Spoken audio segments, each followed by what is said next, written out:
اعوذ باللہ من الشیطان الرجیم بسم اللہ الرحمن الرحیم۔ السلام علیکم ناظرین، آج ہم حضرت ابراہیم علیہ السلام کا واقعہ سنیں گے۔ حضرت ابراہیم علیہ السلام اللہ کے بہت خاص نبی تھے جن پر بہت ساری آزمائشیں آئیں۔ تو چلیے شروع کرتے ہیں ویڈیو۔ حضرت ابراہیم علیہ السلام عراق کے مشہور شہر بابل میں پیدا ہوئے۔ حضرت ابراہیم علیہ السلام کے باپ بتوں کو تراش کر بیچتے تھے اور خود بھی بتوں کی عبادت کرتے تھے۔ حضرت ابراہیم علیہ السلام نے اپنے باپ اور اپنی قوم سے فرمایا، تم کس کی عبادت کرتے ہو؟ وہ کہنے لگے، بتوں کی۔ حضرت ابراہیم علیہ السلام نے فرمایا، جب تم بتوں کو پکارتے ہو تو کیا وہ سنتے بھی ہیں یا وہ تمہیں کوئی نفع اور نقصان بھی پہنچا سکتے ہیں؟ تو لوگوں نے کہا، یہ ہم کچھ نہیں جانتے، ہم نے تو اپنے باپ داداؤں کو اسی طرح کرتے پایا ہے۔ اللہ نے حضرت ابراہیم علیہ السلام کو کم عمر میں ہی ہدایت دے دی تھی، اس لیے حضرت ابراہیم علیہ السلام نے کبھی ایک لمحے کے لیے بھی بتوں کی عبادت نہیں کی۔ حضرت ابراہیم علیہ السلام نے اپنے باپ کو سمجھانے کی بہت کوششیں کی اور فرمایا، ابا مجھے ایسا علم ملا ہے جو آپ کو نہیں ملا، اس لیے میرے ساتھ ہو جائیں، میں آپ کو سیدھا رستہ دکھاؤں گا۔ ابا شیطان کی عبادت نہ کیجیے، بے شک شیطان اللہ کا نافرمان ہے۔ ابا مجھے ڈر لگتا ہے کہ آپ کو اللہ کا عذاب نہ آ جائے، کہ آپ شیطان کے ساتھی نہ ہو جائیں۔ ان کے باپ نے جواب دیا، اے ابراہیم کیا تو میرے معبودوں سے پھرا ہوا ہے؟ اگر تو باز نہ آیا تو میں تجھے سنسار کر دوں گا، تو مجھ سے دور چلا جا اور کبھی نظر نہ آئے۔ ابراہیم علیہ السلام نے اپنے باپ سے فرمایا، آپ پر سلامتی ہو، میں اپنے رب سے آپ کے لیے بخشش طلب کرتا رہوں گا۔ والد کے سخت جواب کے بعد ابراہیم علیہ السلام نے ان سے علیحدگی اختیار کر لی۔ ابراہیم علیہ السلام بت پرستی سے سخت چڑھتے تھے۔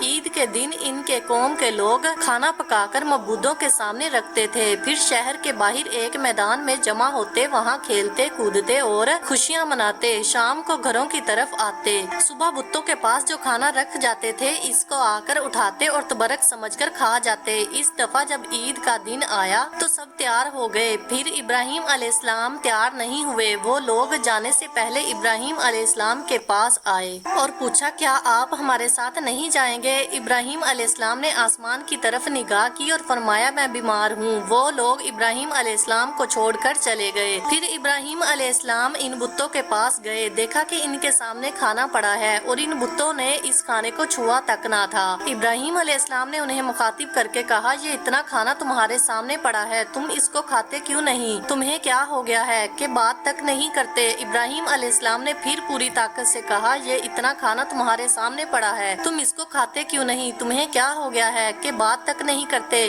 ابراہیم علیہ السلام نے پھر پوری طاقت سے کلہاڑا مار کر ان کے ٹکڑے ٹکڑے کر دیے، لیکن بڑے بت کو چھوڑ دیا۔ تمام چھوٹے بتوں کو توڑ کر کلہاڑا اس بڑے بت کے کندھے پر رکھ دیا۔ لوگ جب واپس آئے تو حیران رہ گئے کہ یہ کیسے ہو گیا۔ قوم کے لوگوں نے مشورہ کیا کہ سب کو جمع کرو اور ابراہیم کو بلاؤ اور اسے سزا دو۔ ابراہیم کو بلاؤ اور اسے سزا دو۔ سب جمع ہو گئے اور ابراہیم علیہ السلام سے بولا گیا، اے ابراہیم ہمارے بتوں کے ساتھ یہ حرکت تم نے کی ہے۔ ابراہیم علیہ السلام نے جواب دیا، یہ کام تو اس بڑے بت کا ہے، مجھ سے کیوں پوچھتے ہو؟ تم اپنے معبودوں سے کیوں نہیں پوچھ لیتے کہ ان کے ٹکڑے ٹکڑے کس نے اڑائے ہیں؟ ابراہیم علیہ السلام کی یہ بات سن کر وہ سب سوچ میں پڑ گئے، پھر کہا، اے ابراہیم کیا تمہیں علم نہیں کہ یہ بول نہیں سکتے؟ اب ابراہیم علیہ السلام نے فرمایا، تم اللہ کے سوا ان کی عبادت کیوں کرتے ہو جو تمہیں کچھ بھی نفع نہ دے سکے اور نہ ہی نقصان پہنچا سکے، تم پر اور ان پر بھی جن کو تم اللہ کے سوا پکارتے ہو، تم ان کی پوجا کرتے ہو جن کو تم خود اپنے ہاتھوں سے تراشتے ہو، کیا تم میں بالکل عقل نہیں؟ لیکن سب کچھ سمجھنے کے بعد بھی وہ لوگ اپنے کفر پر ڈٹے رہے اور ابراہیم علیہ السلام کو سزا دینے کا فیصلہ کر لیا۔ پھر ان لوگوں نے ایک میدان میں کئی دن تک خوب ساری لکڑیاں جمع کی اور اس میں آگ لگا دی۔ جب آگ خوب بھڑک اٹھی تو انہوں نے ابراہیم علیہ السلام کو رسیوں سے باندھ کر اس آگ میں ڈال دیا۔ اس وقت ابراہیم علیہ السلام نے یہ دعا پڑھی، حسبنا اللہ و نعم الوکیل، میرے لیے اللہ کافی ہے اور وہی بہترین اللہ کارساز ہے۔ اللہ نے آگ سے فرمایا، اے آگ ابراہیم پر ٹھنڈی ہو جا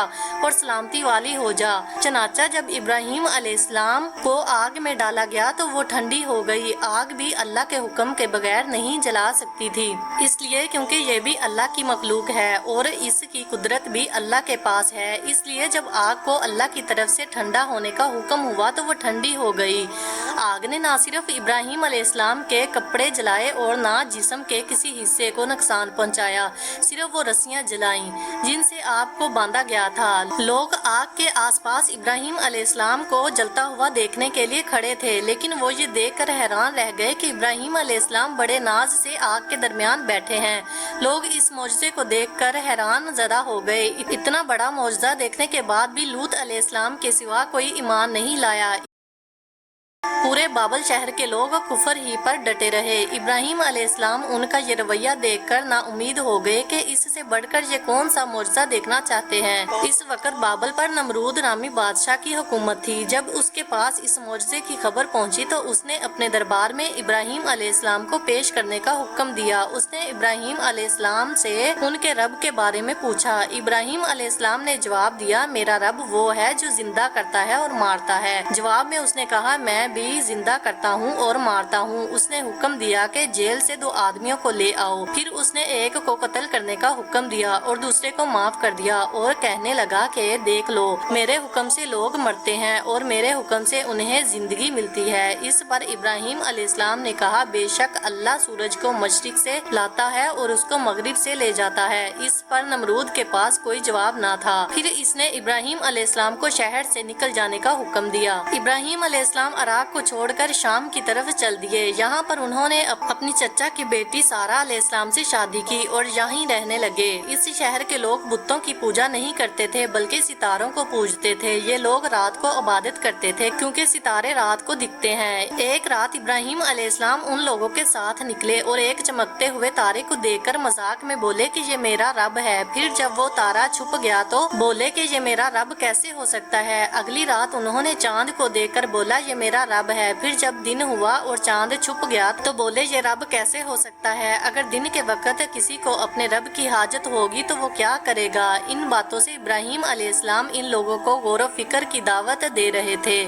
تاکہ وہ لوگ غور کریں۔ پھر جب دن ہوا اور سورج نکلا تو کہنے لگے، یہ میرا رب ہے، یہ تو سب سے بڑا ہے۔ لیکن جب وہ بھی غروب ہو گیا تو کہنے لگے کہ یہ بھی رب کہلانے کے لائق نہیں، یہ سب تو مخلوق ہیں، ان کا خالق کوئی اور ہے۔ میں تو اس کی عبادت کرتا ہوں جس نے آسمان اور زمین کو پیدا کیا۔ ان لوگوں نے پھر بھی کفر ہی کیا اور کوئی بھی ایمان نہیں لایا۔ چنانچہ ابراہیم علیہ السلام نے پھر ہجرت کرنے کا فیصلہ کیا اور مصر جا کر پہنچے۔ مصر کے بادشاہ کو خبر ملی کہ ایک شخص ہجرت کر کے آیا ہے اور اس کے ساتھ ایک عورت ہے جو بہت حسین اور جمیل ہے۔ اس بادشاہ نے اپنے لوگوں کو بھیجا کہ اس عورت کو میرے پاس لے آؤ اور پتہ کرنا کہ اس کے ساتھ جو آدمی ہے وہ کون ہے۔ اگر وہ اس کا شوہر ہے تو اسے قتل کر دینا۔ ادھر بادشاہ نے اپنے لوگوں کو بھیجا، ادھر اللہ نے ابراہیم علیہ السلام کو وحی بھیج دی۔ ابراہیم علیہ السلام نے سارہ علیہ السلام سے کہا، اگر وہ تم سے میرے بارے میں پوچھیں تو کہہ دینا تم میری بہن ہو۔ پھر انہوں نے سمجھایا کہ اس روح زمین پر میرے اور تمہارے سوا کوئی ایمان والا نہیں، اس لحاظ سے تم میری دینی بہن ہو۔ اس ظالم بادشاہ نے سارہ علیہ السلام کو اپنے محل میں بلا لیا۔ جب اس نے سارہ علیہ السلام کے ساتھ بدکاری کرنے کے لیے اپنے ہاتھ آگے بڑھائے تو سارہ علیہ السلام نے اللہ سے دعا کی اور دعا کی برکت سے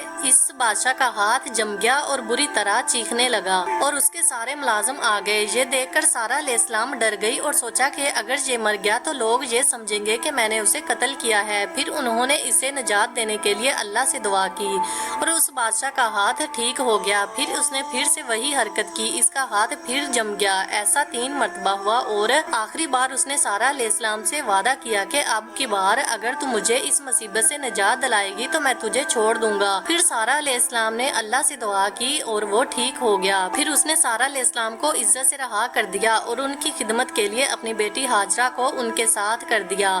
سارہ علیہ السلام جب واپس آئیں تو ابراہیم علیہ السلام نے فرمایا کہ اب ہم یہاں نہیں رہیں گے بلکہ واپس جائیں گے۔ پھر وہ لوگ واپس فلسطین چلے گئے۔ ابراہیم علیہ السلام کی عمر 37 سال کی ہو گئی پر ان کی کوئی اولاد نہ تھی، تو سارہ علیہ السلام نے سوچا میں بانجھ ہوں اور ابراہیم علیہ السلام کو اولاد کی تمنا ہے تو کیوں نہ ہاجرہ علیہ السلام کا نکاح ابراہیم علیہ السلام سے کرا دوں۔ پھر ابراہیم علیہ السلام اور ہاجرہ کا نکاح ہو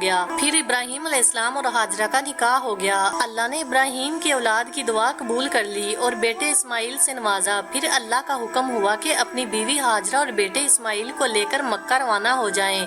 اس وقت مکہ ایک بالکل بنجر جگہ تھی، یہاں پر ابراہیم اپنی بیوی بچے کو چھوڑ کر جانے لگے تو ہاجرہ کو بہت حیرانگی ہوئی اور وہ اپنے شوہر سے پوچھنے لگی کہ اے اے ابراہیم ہمیں کہاں چھوڑے جا رہے ہو؟ یہاں نہ پانی ہے، نہ خوراک، نہ کوئی انسان۔ حضرت ابراہیم علیہ السلام نے کوئی جواب نہ دیا اور چلتے رہے۔ ہاجرہ علیہ السلام ان کے پیچھے چلتی رہیں اور سوال کرتی رہیں کہ ہمیں کس کے حوالے کر کے جا رہے ہو؟ یہ تو بالکل بے آباد جگہ ہے۔ حضرت ابراہیم علیہ السلام نے پھر بھی کوئی جواب نہیں دیا۔ آخر ہاجرہ علیہ السلام نے ان سے پوچھا، کیا آپ کو اللہ نے اس کا حکم دیا ہے؟ تو حضرت ابراہیم علیہ السلام نے فرمایا، ہاں۔ تب سیدہ ہاجرہ مطمئن ہو گئی اور بولی، اگر یہ بات ہے تو اللہ ہمیں بالکل ضائع نہیں ہونے دے گا۔ خوراک اور پانی چند دن میں ختم ہو گیا۔ پانی کا ایک بھی قطرہ نہ بچا۔ خوراک نہ ملنے کی وجہ سے ماں کا دودھ بھی خشک ہو گیا۔ اب بچہ بھوک سے بلکنے لگا۔ ہاجرہ علیہ السلام اپنے بچے کو بھوک سے روتا ہوا نہیں دیکھ سکتی تھی، اس لیے انہوں نے بچے کو وہیں چھوڑا اور پاس کی پہاڑی صفا کی طرف دوڑی کہ شاید کسی طرف پانی یا خوراک نظر آ جائے یا کسی انسان کی جھلک نظر آ جائے۔ جب کچھ نظر نہ آیا تو نشیب کی طرف پہنچی۔ جب انہیں بچہ نظر آنا بند ہو گیا تو تیزی سے مروہ کی پہاڑی کی طرف دوڑی، وہاں بھی کچھ نظر نہ آیا۔ اس طرح انہوں نے صفا اور مروہ کے درمیان 7 چکر لگائے۔ اللہ کو ہاجرہ علیہ السلام کی یہ عادت بہت پسند آئی اور اللہ نے ہاجرہ علیہ السلام کی اس سنت کو برقرار رکھنے کے لیے اسے حج کا حصہ بنا دیا۔ یہی وجہ ہے کہ مسلمان حج اور عمرے کے وقت صفا اور مروہ کے درمیان سعی کرتے ہیں۔ جب وہ آخری مرتبہ مروہ پر پہنچی تب انہیں ایک آواز سنائی دی جو اسماعیل علیہ السلام کے قریب سے آ رہی تھی۔ وہ جلد سے اپنے بچے کے پاس پہنچی تو دیکھا کہ اسماعیل علیہ السلام کے قدموں کے نیچے سے پانی پھوٹ رہا ہے۔ اللہ نے جبرائیل علیہ السلام کو ہاجرہ علیہ السلام کی مدد کے لیے بھیجا۔ انہوں نے زمزم والی جگہ پر اپنا پیر مارا تو اسماعیل علیہ السلام کے قدموں کے پاس سے زمزم کا عظیم چشمہ جاری ہو گیا۔ اللہ نے اپنے ان بندوں کے لیے زمین پھاڑ کر ایک چشمہ نکال دیا۔ یہی آب زمزم کا آغاز تھا۔ ہاجرہ علیہ السلام پانی کو حیرانی اور خوشی سے دیکھ رہی تھی۔ جب انہوں نے دیکھا کہ پانی چاروں طرف بہہ رہا ہے تو انہوں نے زمین کو کھودنا شروع کر دیا تاکہ پانی ادھر ادھر نہ بہہ جائے۔